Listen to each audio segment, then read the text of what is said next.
আমাদের পশ্চিমবঙ্গ রাজ্যে লক্ষ্মীর ভাণ্ডার প্রকল্প বন্ধ হয়ে খুব শীঘ্রই চালু হতে চলেছে অন্নপূর্ণা ভাণ্ডার প্রকল্প, যার মাধ্যমে মহিলাদের প্রতি মাসে 3,000 টাকা দেওয়া হবে। তবে এখানে এই অন্নপূর্ণা ভাণ্ডার প্রকল্পে আবেদন করার জন্য কিছু শর্ত রয়েছে, যে শর্তগুলো না মানলে টাকাটা পাবে না এই প্রকল্পের মধ্য দিয়ে। তো এখানে কি কি শর্ত রয়েছে, কি কি শর্ত না মানলে তোমরা টাকা পাবে না, তোমরা দেখে নাও। 1 নম্বর শর্ত, যদি তুমি পশ্চিমবঙ্গের স্থায়ী বাসিন্দা না হয়ে থাকো এই প্রকল্পে টাকা পাওয়া যাবে না।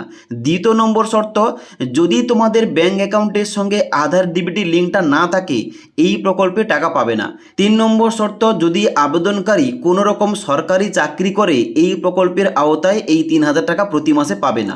4 নম্বর শর্ত, অবশ্যই শুধুমাত্র মহিলারাই এই প্রকল্পের জন্য আবেদন করতে পারবে।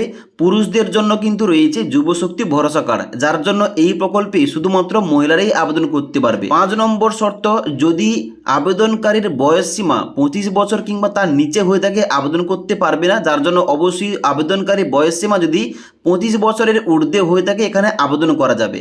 তো এই 5টি শর্ত পূরণ করলেই কিন্তু এই অন্নপূর্ণা ভাণ্ডার প্রকল্পের জন্য আবেদন করা যাবে অফলাইনে এবং অনলাইনে।